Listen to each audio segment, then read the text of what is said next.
سورۃ البقرہ کی آیت نمبر 170۔ الحمدللہ وکفی والسلام علی عبادہ الذین اصطفی، خصوصا علی سید الرسل وخاتم الانبیاء وعلى آلہ واصحابہ الاتقیاء۔ اما بعد فاعوذ باللہ من الشیطان الرجیم، بسم اللہ الرحمن الرحیم۔ وَإِذَا قِيلَ لَهُمُ اتَّبِعُوا مَا أَنزَلَ اللَّهُ قَالُوا بَلْ نَتَّبِعُ مَا أَلْفَيْنَا عَلَيْهِ آبَاءَنَا أَوَلَوْ كَانَ آبَاؤُهُمْ لَا يَعْقِلُونَ شَيْئًا وَلَا يَهْتَدُونَ۔ وَمَثَلُ الَّذِينَ كَفَرُوا كَمَثَلِ الَّذِي يَنْعِقُ بِمَا لَا يَسْمَعُ إِلَّا دُعَاءً وَنِدَاءً صُمٌّ بُكْمٌ عُمْيٌ فَهُمْ لَا يَعْقِلُونَ۔ وَإِذَا قِيلَ لَهُمْ، اور جب ان لوگوں سے کہا جاتا ہے اتبعوا ما انزل اللہ، پیروی کرو اس پیغام کی جو اللہ رب العالمین نے اتارا، قالوا، تو یہ لوگ کہتے ہیں بل نتبع، بلکہ ہم تو پیروی کریں گے ما الفینا علیہ آباءنا، اس کی جس پہ ہم نے اپنے آباء و اجداد کو پایا۔ اولو کان آباؤہم، کیا بھلا اگر ہوں ان کے آباء لا یعقلون شیئا، کہ وہ کسی چیز کی عقل نہ رکھتے ہوں، ولا یہتدون، اور نہ ہدایت رکھتے ہوں۔ ومثل الذین کفروا، اور مثال ان لوگوں کی جو کافر ہیں، کمثل الذی، اس شخص کی سی مثال ہے، ینعق، جو آوازیں دیتا ہو، بما لا یسمع، ایسی مخلوق کو جو سن نہیں سکتی، الا دعاء و نداء، سوائے پکار کے اور آواز کے، صمٌ، یہ بہرے ہیں، بکمٌ، یہ گونگے ہیں، عمی، یہ اندھے ہیں، فہم لا یعقلون، اور یہ عقل بھی نہیں رکھتے۔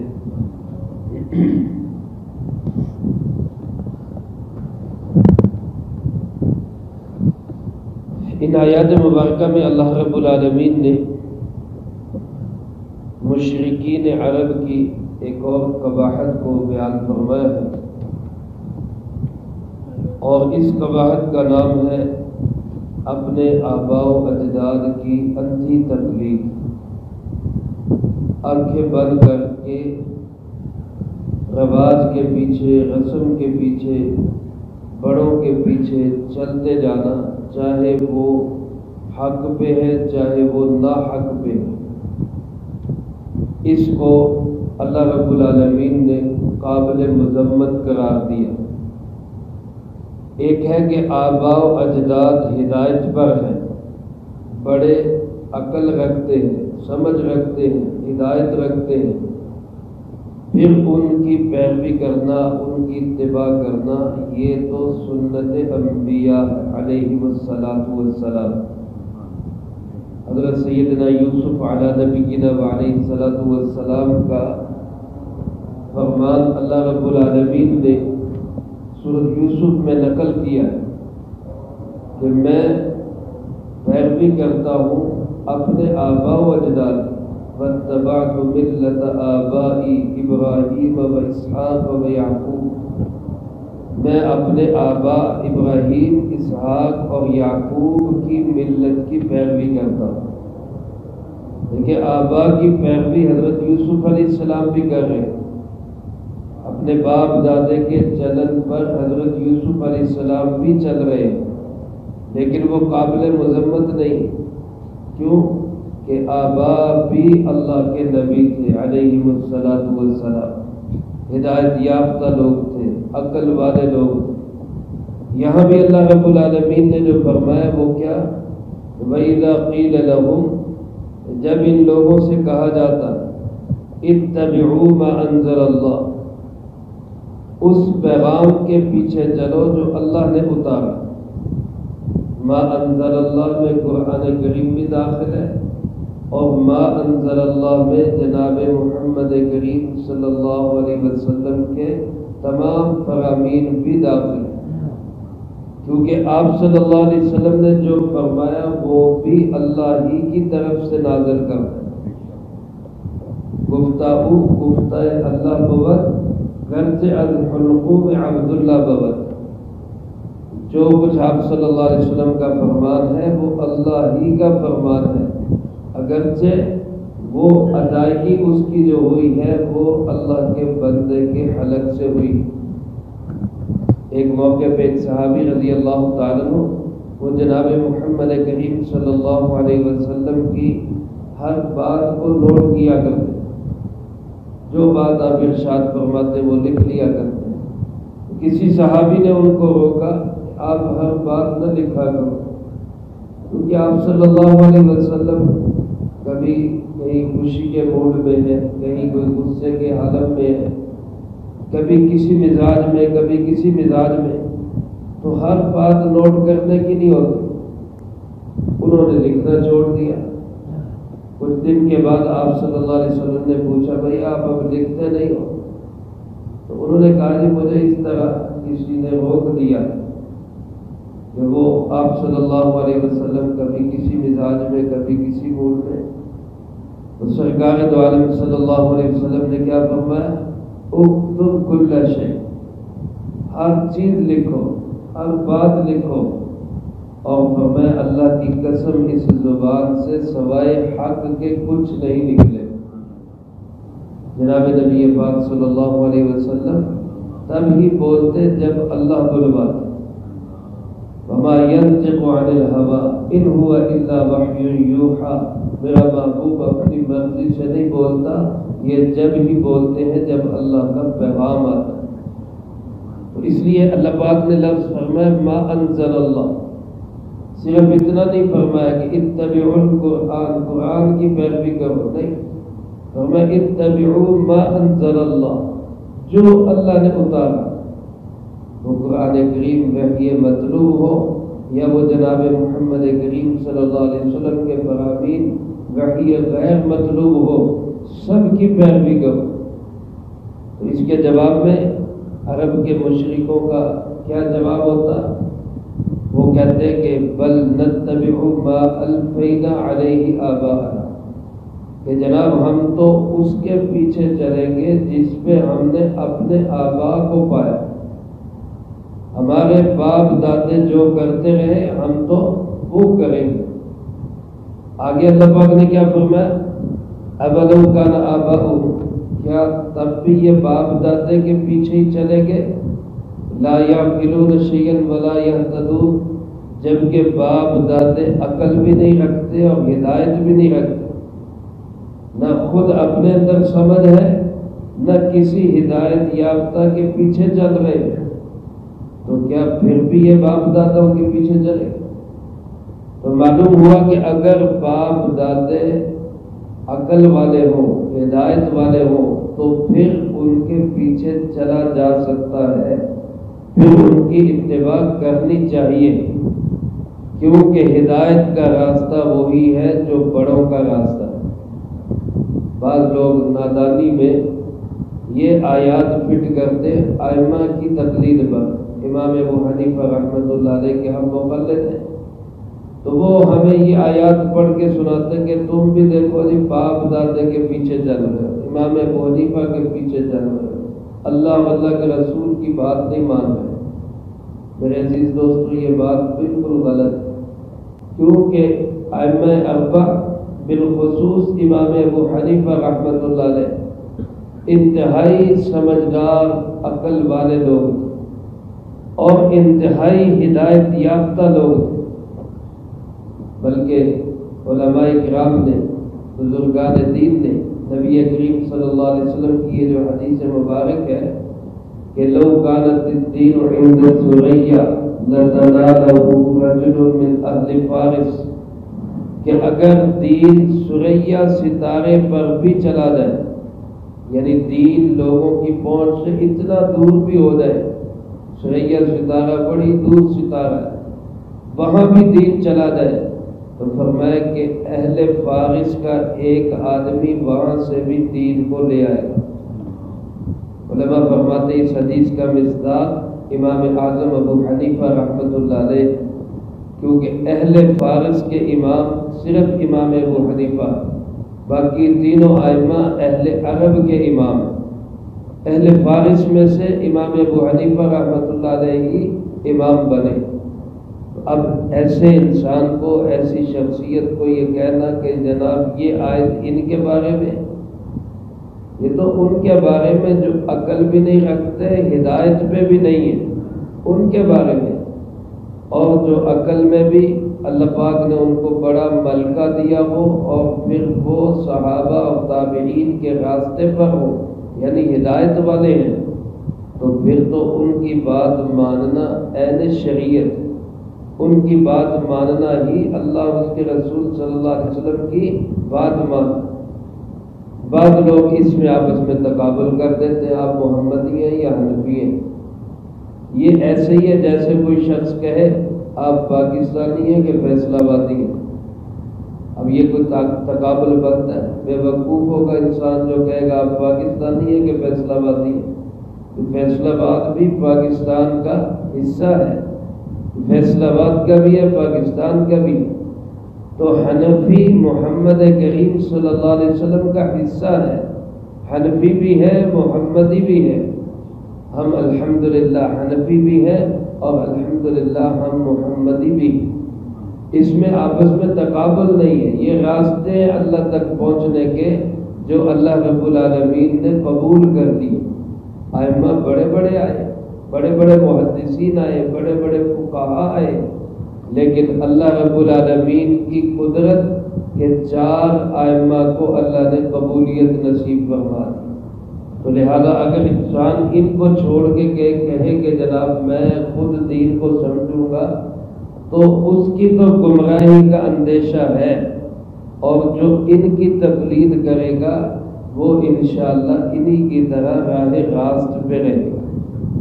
بہرحال یہ لوگ جو آج کل رسم و رواج کے پیچھے چلتے، ابھی محرم الحرام ختم ہونے کے قریب ہے، آپ نے دیکھا محرم میں بہت سارے لوگ بڑی خرافات کرتے، بے دینی کے کام۔ اب ان کو اگر بندہ کہے کہ جناب یہ کام قرآن میں کہاں ہے، ماتم قرآن میں کہاں ہے، یہ کالے کپڑے پہننا یہ قرآن میں، حدیث میں، شریعت میں کہاں ہے، تو جواب کیا ہوگا؟ جی سارے کرتے، بڑے کرتے، ہمارے آباء و اجداد کرتے۔ تو یہ ایسی چیزیں جو خرافات ہیں جن کا دین سے کوئی تعلق نہیں، بدعات ہے، رسوم و رواجات ہے، اب ان کے بارے میں لوگوں سے پوچھا جائے کہ جناب آپ یہ کیوں کر رہے ہیں؟ سارے کرتے، سارے کرتے تو کوئی دلیل نہیں ہے، دلیل تو کیا ہے؟ قرآن و سنت، اللہ کا نازل کردہ پیغام ہے۔ تو ایسے آباء کی تقلید جن میں نہ عقل ہے، نہ شعور ہے، نہ ہدایت ہے، ان کے پیچھے آنکھیں بند کر کے گڑھے میں گرتے جانا، اللہ پاک فرماتے یہ کون سی عقل مندی اور دانائی؟ اور فرمایا ایسے لوگوں کی، ایسے کافروں کی مثال ایسے ہے، مثل الذین کفروا، مثال ایسے کافروں کی، کمثل الذی، اس چرواہے کی سی مثال ہے، الذی ینعق، جو ندا دیتا ہے، آوازیں دیتا ہے، چلاتا ہے، چیختا ہے جانوروں کے سامنے، ایسے جانور لا یسمع الا دعاء و نداء، جن کو سوائے دعا، ندا، آواز کے اور کچھ نہیں سنائی دیتا۔ اب جانور کے سامنے آپ جتنی مرضی اونچی آواز سے چلاتے رہے، چیختے رہے، شور مچاتے رہے، کوئی نعرے لگاتے رہے، اس کو اتنا ہی پتہ چلے گا کہ یہ کچھ بول رہا ہے، اس کی آواز آ رہی ہے، یہ چلا رہا ہے، یہ چیخ رہا ہے، لیکن آگے وہ جانور سمجھ سکے کہ یہ کیا کہہ رہا ہے وہ سمجھ نہیں سکتا۔ اللہ پاک فرماتے ہیں ان کافروں کو بھی کچھ کہنا ایسا ہی ہے کہ ان کو آواز تو لگتی ہے، آ رہی ہے، لیکن سمجھ نہیں سکتے، ان کی عقل میں بات نہیں آتی۔ اب پیارے آقا جناب محمد کریم خاتم النبیین صلی اللہ علیہ وسلم کتنی ہمدردی سے سمجھاتے، کتنے درد سے دعوت دیتے تھے، اور خیر خواہی کے جذبے سے اور بے لوث بغیر لالچ کے کیسی خوبصورت دعوت دیتے تھے، لیکن ابو جہل اینڈ کمپنی ان کے کانوں پہ جوں تک نہیں لگی، کچھ نہیں انہوں نے سمجھا، اس کو کوئی اہمیت نہیں دی، بس اتنا پتہ چلا کہ یہ بول رہے ہیں، کیا بول رہے ہیں، دل کے خانے ہی بند ہیں، دل میں اتری نہیں، سمجھ نہیں آئی۔ اللہ پاک ایسے لوگوں کے متعلق فرماتے سمن، یہ بہرے بھی ہیں، بکمن، یہ گونگے بھی ہیں، عمیون، یہ اندھے بھی ہیں۔ حالانکہ بظاہر تو وہ بہرے نہیں تھے، بظاہر تو وہ گونگے اور اندھے نہیں تھے، لیکن ان کو یہ کیوں کہا کہ حق بات ان کے کانوں میں پڑتی نہیں تھی، حق بات ان کی زبان پہ جاری نہیں ہوتی، حق کو وہ دیکھتے نہیں تھے۔ اب بے شک بولتے ہیں، بے شک سنتے ہیں، بے شک دیکھتے ہیں، لیکن جس کو ٹھیک نظر ہی نہ آ رہا ہو، ایک آدمی جو ہے وہ اندھا ہے، اس کو جہاز نظر نہیں آ رہا، ہوائی جہاز نظر نہیں آ رہا، وہ اندھا ہے، اس کو ہم کہیں گے کہ جی یہ اندھا ہے۔ لیکن ایک آدمی جو ہے وہ کار کوئی ہوائی جہاز دیکھ رہا ہے، وہ کار کو کہہ رہی ہے جی ہوائی جہاز ہے، اس کو کیا کہیں گے، بڑا سیاح ہے، بڑی ترقی کر کے کہ اس نے کار کو جہاز بنا دیا، اس کو بھی کیا کہیں گے، پاگل ہے، کار کو جہاز سمجھ رہے ہیں، اندھے ہی ہے یہ تو جو غلط نہ دیکھنا جس طرح اندھا پن ہے، غلط دیکھنا بھی اندھا پن ہے۔ جیسے نہ سننا بہرا پن ہے، ایسے ہی غلط سننا یہ بھی بہرا پن ہے۔ جیسے نہ بولنا یہ گونگا پن ہے، ایسے ہی غلط بولنا یہ بھی گونگا پن ہے۔ اللہ پاک فرماتے ہیں یہ ایسے بے وقوف اور احمق، نادان اور نانسنس لوگ ہیں کہ بہرے بھی ہیں، گونگے بھی ہیں، اندھے بھی ہیں، پھر عقل بھی نہیں رکھتے۔ اگر ایک شخص بہرا ہو لیکن عقل اس کے اندر ہو، وہ اشاروں سے بہت کچھ سمجھ جاتا ہے۔ ایک شخص گونگا ہے لیکن عقل ہے، وہ اپنے اشاروں سے بہت کچھ سمجھا دے گا۔ ایک شخص اندھا ہے لیکن اس کے اندر عقل ہے، تو وہ اندھا ہونے کے باوجود بول کر بہت ساری اچھی باتیں سمجھا دے گا۔ بڑے بڑے ائمہ، بڑے بڑے شیخ الحدیث، خطیب ایسے گزرے جو آنکھوں سے اندھے تھے لیکن ماشاءاللہ بڑی خوبصورت بات کرتے۔ لیکن اگر اندھا ہو اور اندھا ہونے کے ساتھ ساتھ احمق بھی ہو، بے وقوف بھی ہو، تو پھر تو یوں ہے کہ جیسے کریلا بھی ہے اور نیم چڑھا بھی ہے۔ وہ تو دوہرا گویا کہ ایسا انسان ہے جس کی عقل میں بات آ ہی نہیں سکتی۔ اللہ رب العالمین فرماتے ہیں ان کافروں کی حالت یہی ہے کہ یہ ان ساری بیماریوں کے ساتھ ساتھ لاعقل بھی ہے، بے وقوف بھی ہے، ان کے خانے میں بات اترتی نہیں، سامنے کی چیز ان کو نظر نہیں آتی، حق حق نہیں نظر آتا، باطل باطل نہیں نظر آتا، بلکہ اس سے اگلی بات یہ کہ حق کو باطل سمجھ رہے ہیں اور باطل کو حق سمجھ رہے ہیں۔ جناب محمد کریم صلی اللہ علیہ وسلم کی یہ دعا میں اکثر کہا کرتا ہوں، آج کل اس کے پڑھنے کی بڑی ضرورت ہے، بڑی ضرورت ہے، اور ترجمے کے ساتھ مفہوم کو ذہن میں رکھ کے پڑھنے کی ضرورت ہے۔ اللہم ارنا الحق حقا وارزقنا اتباعہ، اے اللہ ہمیں حق کا حق ہونا سمجھا دے اور پھر اس کی پیروی کی توفیق نصیب فرما۔ وارزقنا الباطل باطلا وارزقنا اجتنابہ، اور اے اللہ باطل کا باطل ہونا ہمیں سمجھا دے اور پھر اس سے بچنے کی توفیق نصیب فرما۔ اللہ پاک ہم سب کو آج کے اس ماحول میں بھی قرآن و سنت کی صحیح سمجھ نصیب فرمائے۔ جو بات قرآن و سنت میں ہو اللہ کرے ہمارے دل میں بھی اتر جائے، اور جو قرآن و سنت کے خلاف ہو اللہ کرے ہم اس کو غلط ہی سمجھے، باطل ہی سمجھے۔ اللہ مجھے آپ کو سب کو اس کی توفیق نصیب فرمائے، جو کہا سنا اس کو زندگی میں لا کے دوسروں تک پہنچانے کی توفیق عطا فرمائے۔ اللہم انت السلام ومنک السلام، تبارک ربنا وتعالیت یا ذا الجلال والإکرام۔ اللہم اعنا علی ذکرک وشکرک وحسن عبادتک۔ اللہم احسن عاقبتنا فی الامور کلها وأجرنا من خزي الدنيا وعذاب الآخرة۔